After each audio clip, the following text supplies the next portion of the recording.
Jesus. Para isso, Jesus, o Filho de Deus, se revelou para destruir as obras de Satanás. Portanto, a Bíblia nos ensina, meus queridos irmãos, que há uma força espiritual vinda de Satanás, capaz de entrar numa casa, numa família e causar um rebuliço. Há certos tipos de crises e de problemas e situações que só Jesus pode resolver. Não há junta médica, não há profissional, não há ninguém que possa resolver senão Jesus. Existem certos tipos de problema que muitas vezes não podem ser cultivados. Existem certos tipos de problemas que muitas vezes não adianta você ficar alisando, acariciando, nutrindo o problema. Sabe, quando a gente fica cultivando o problema, ô probleminha, põe uma aguinha nele, gente, vamos olhar o problema aqui, vamos regar o problema. Sabe, muitas vezes a gente fica cultivando o problema, potencializando o problema, quando nós, muito pelo contrário, nós precisamos fazer alguma coisa, tomar alguma atitude. Essa mulher tinha um problema em casa. Talvez ela poderia ficar chorando, acariciando a filha, talvez falando: filhinha, fique calma, logo logo isso vai passar. Provavelmente essa situação ocorria há muito tempo e não resolvia.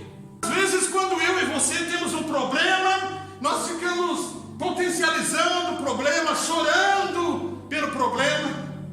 Eu estou falando com pessoas aqui que estão chorando por causa do problema. Ah, pastor, talvez chorando resolve. Ô, pastor, você não sabe quanto tempo eu tenho chorado por essa causa, por essa situação na minha vida. Eu tenho chorado muito, pastor. Vou falar uma coisa: você vai continuar chorando se você não fazer alguma coisa. Você vai continuar chorando. Pode continuar a chorar, que não vai resolver o problema. Porque se eu tenho um problema, eu preciso procurar uma solução ou alguém que possa resolver o problema. Não adianta chorar. A Bíblia também diz que eu posso chorar, porque o choro dura uma noite, mas a alegria vem pela manhã. Está escrito, pastor. Mas não é isso que a Bíblia quis dizer. Tipo de choro, o choro que me deprime, o choro que me derruba, o choro que me entristece. Não é esse tipo de choro que a Bíblia quer dizer. O tipo de choro que o versículo afirma é aquele choro, sabe, de revolta, mas uma revolta positiva, sabe?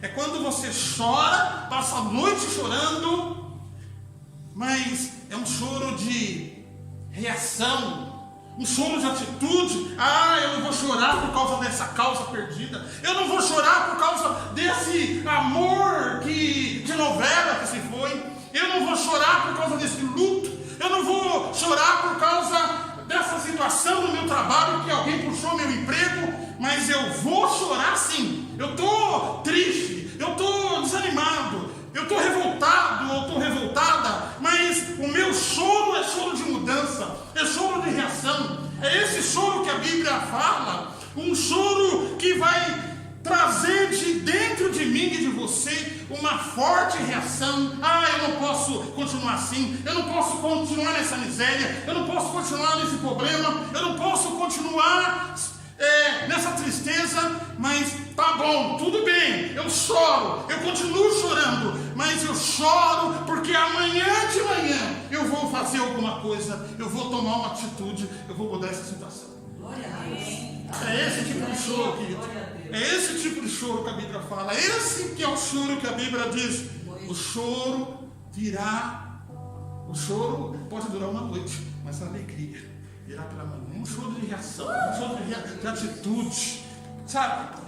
Eu gosto desse choro. É um choro positivo, um choro que transforma, um choro de reação. Olha, eu posso estar desempregado, eu posso estar falido, minha empresa está indo abaixo. Eu estou chorando sim, eu estou chorando, mas eu estou com um pouco de raiva. E esse choro que eu estou vivendo nesse momento vai ser a mola propulsora que vai fazer eu tomar uma atitude e reagir diante dessa situação. Glória a Deus. A mulher tinha todos os motivos para ficar em casa. Toma, filho, um copinho com água com açúcar. Logo, logo o demônio estou embora. Poderia ficar em casa dando atenção. Não resolveria o problema. Se você tem um problema, você tem que procurar uma solução ou quem pode resolver o problema. Muito bem. Olha só o que a mulher faz. Não se sabe, e eu estou falando de uma mulher, a personagem é uma mulher que nós estamos estudando e analisando hoje, mas poderia ser perfeitamente um homem. Sabe, para você também, meu querido amigo, uma reação diante do problema. Olha o que ela faz. Se você prestar atenção no texto bíblico, no versículo 24, você vai ver que Jesus entrou numa cidade, se hospedou numa casa, e ele dá uma ordem para os discípulos. É meio estranho isso, mas Jesus fala o seguinte: olha, eu quero ficar tranquilo, eu quero descansar, e eu não quero ser incomodado por ninguém. Portanto, se alguém chegar, não parece estranho isso, mas Jesus dá uma ordem para os discípulos o seguinte: se alguém chegar, agenda, marca um outro horário, porque eu não quero que ninguém saiba que eu estou aqui. Ele estava meio que escondido naquela casa, porque onde ele entrava, toda a cidade que ele estava, havia sempre uma multidão que queria ver Jesus. Irmãos, eu imagino que Jesus não tinha tempo para nada. Era na porta, ele estava falando com um aqui, já vinha outro, e portanto ele queria descansar. E a mulher, segundo o texto bíblico, ouve falar de Jesus, dos seus milagres, dos seus feitos, e descobre, irmãos, pasmem, aonde Jesus estava, a casa que Jesus estava. Não se sabe, a Bíblia não dá nenhuma pista aqui de como que ela descobriu isso, mas ela descobre aonde Jesus está hospedado e onde ele não quer ser oportunado ou incomodado. Aqui é um vai de elogios para as mulheres. Quando uma mulher quer, né, gente? Quando uma mulher quer, ah, meu Deus, ninguém detém uma mulher. Irmãos, ela chega até a casa que Jesus está. Eu imagino aqui, os discípulos naquele tempo eram como assessores de Jesus. Então eles faziam uma espécie de uma guarda, era uma espécie de segurança. E portanto, a ordem é o seguinte: eu não quero ser incomodado, Jesus diz. E a mulher sabe lá o que ela faz, e ela simplesmente consegue passar pela segurança dos discípulos, os discípulos tentando cuidar de Jesus, cercando Jesus de todos os cuidados, sabe lá como, irmãos, mas a mulher vence a resistência dos discípulos, que estão fazendo ali como que se fosse a segurança de Jesus, e ela fura toda essa segurança para chegar até Jesus. Aqui imaginando assim, se fôssemos fazer um filme, eu imagino assim a mulher assim, chamando a atenção deles, fazendo qualquer coisa para eles saírem da porta, e de repente ela acha uma brecha e entra. Eu não sei, irmãos, mas ela furou tudo isso, furou a resistência dos discípulos para chegar até Jesus. E aqui está o ponto alto dessa ministração. Mateus 7, versículo 8. Aquele que pede, recebe. O que busca, Jesus encontra.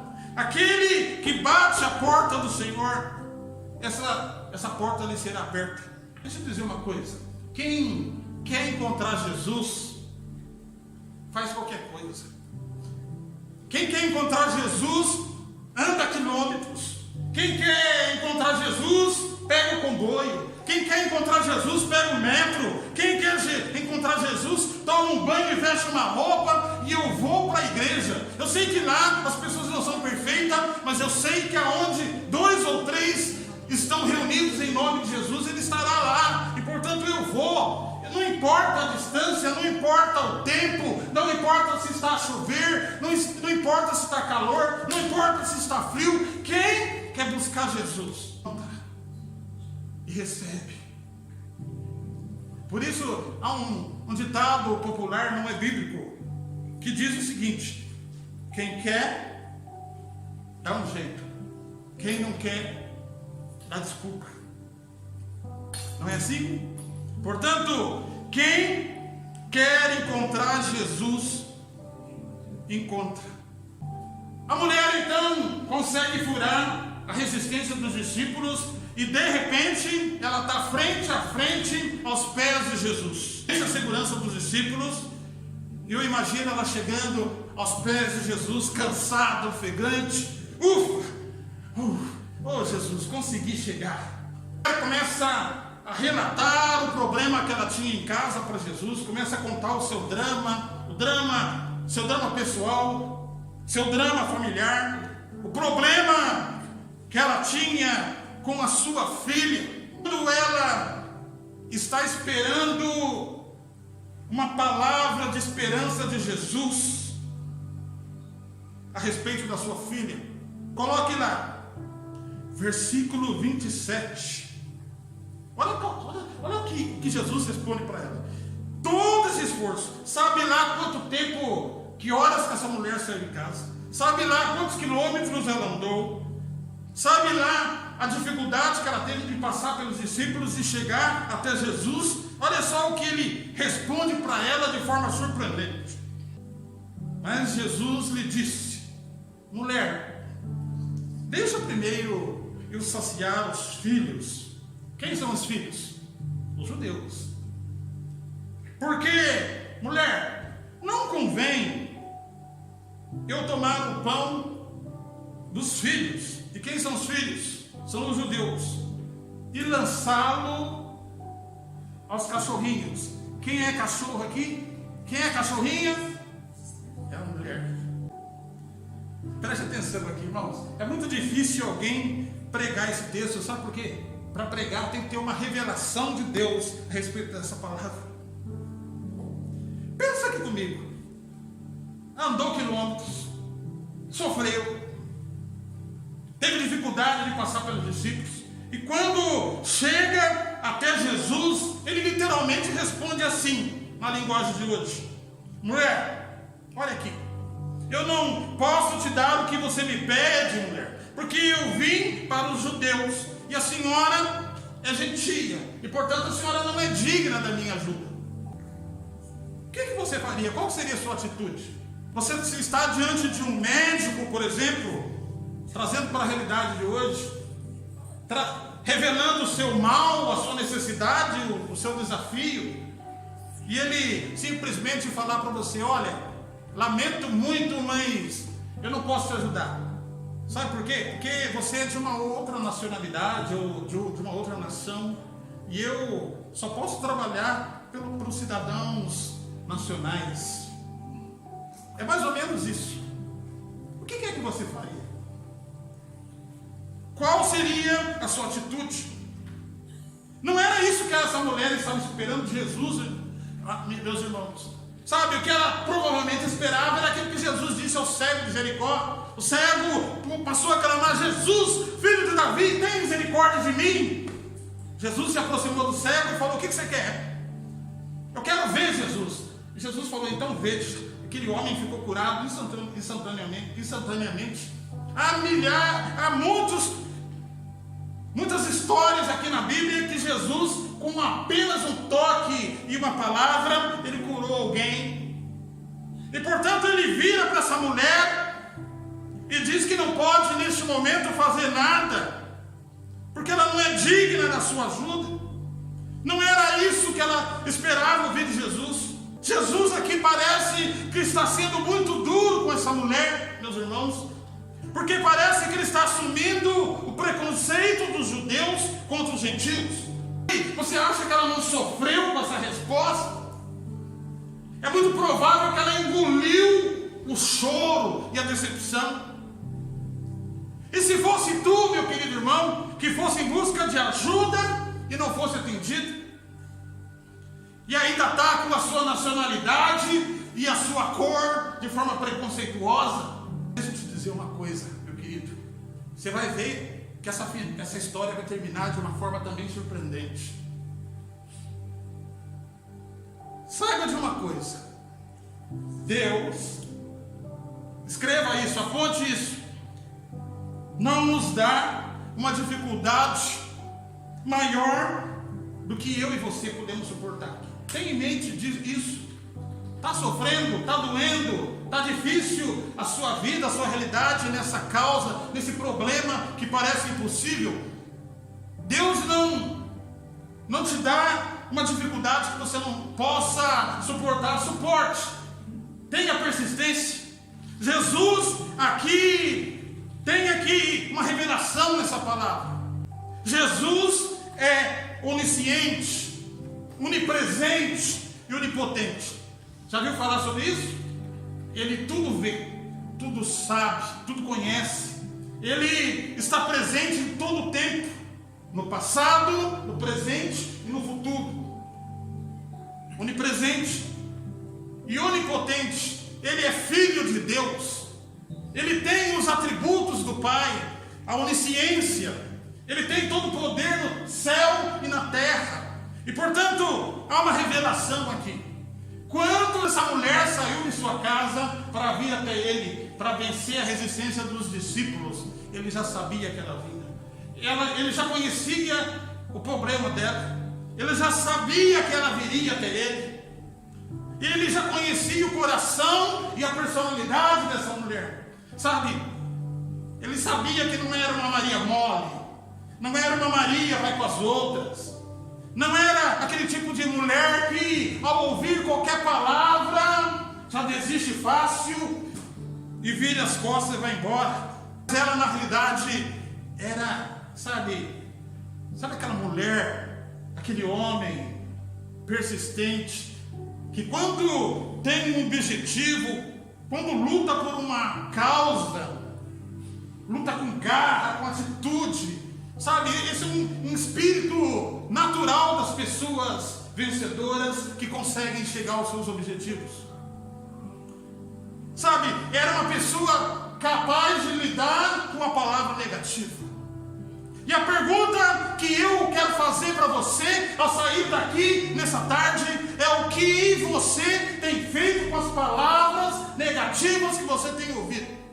Meus queridos, porque muitas vezes eu e você, para vencer algumas coisas nessa vida, sejam espirituais, sejam financeiras, sejam de qualquer natureza, nós precisamos aprender a lidar com as palavras e com as situações negativas. Você precisa entender que nessa vida não é um mar de rosas, e que obstáculos e dificuldades surgirão no nosso caminho, na nossa caminhada. E o desafio é o que eu e você estamos fazendo, ou vamos fazer, com as palavras que nós temos ouvido. Sabe? Discriminação, desaforo.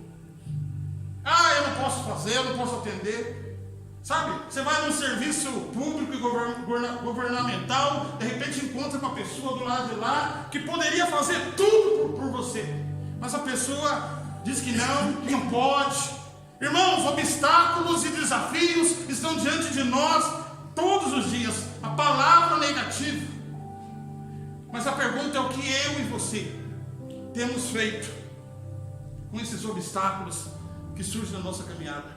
Sabe, Jesus já conhecia essa mulher. Ele já sabia que poderia experimentar essa mulher. Ele sabia que era uma mulher determinada, era uma mulher que sabia o que queria. Jesus então está desafiando aqui, porque na realidade Jesus quer saber com qual espírito essa mulher vem. E ao mesmo tempo ele quer dar um testemunho para os seus discípulos que estão acompanhando aquela cena e o cenário. Jesus aqui na realidade está dando uma lição para os seus discípulos. De repente eles estão imaginando: uau, nós não poderíamos imaginar que o mestre poderia falar isso. Mas Jesus está provando a mulher, porque sabe com qual espírito ela vem. Irmãos, vamos ser sinceros. Uma palavra dessa mandaria muita gente de volta para casa. Mas essa mulher dá um exemplo de resistência ao ser confrontada com Jesus. E o que queria. E olha, portanto, a humildade dessa mulher, mesmo confrontada por Jesus. Versículo 28. Olha só o que ela diz. Ela, porém, respondeu e disse: sim, Senhor. Mas também os cachorrinhos comem debaixo da mesa a migalha dos filhos. Sabe o que ela quis dizer aqui, trazendo para a realidade de hoje? Olha a humildade.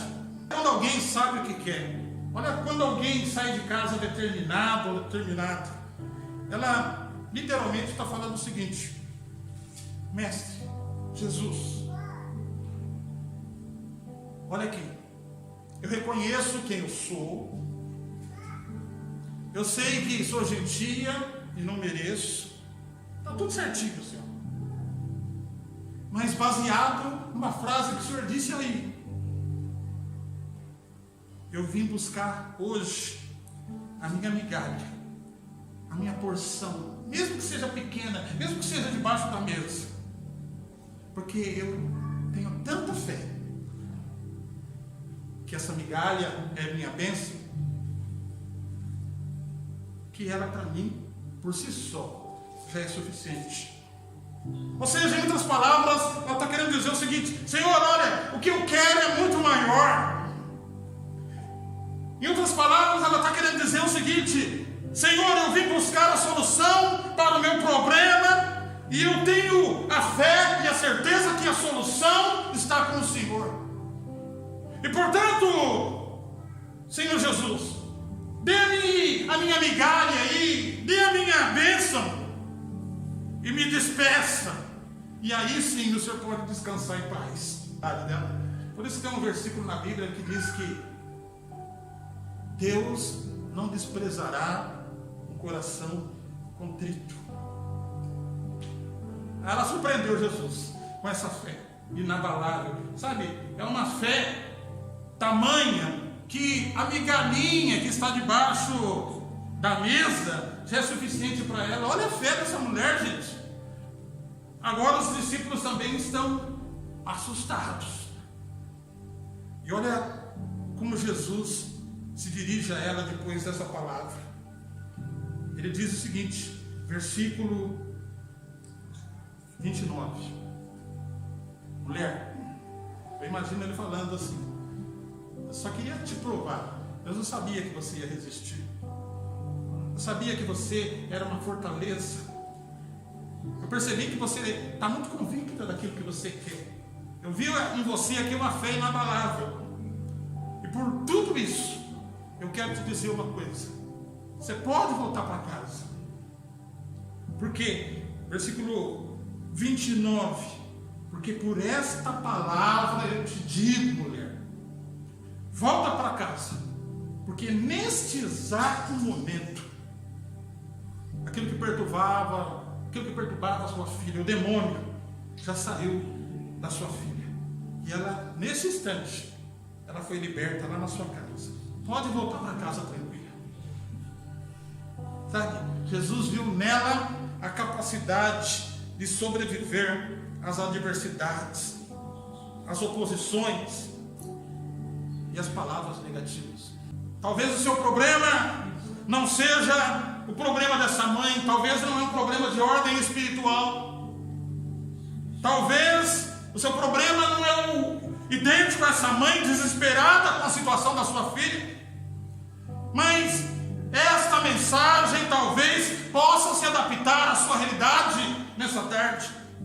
Talvez uma dívida para pagar, talvez uma situação difícil no seu casamento, talvez uma situação difícil na sua família, nos seus parentes, quem sabe a 10 mil quilômetros daqui, lá do outro lado do oceano.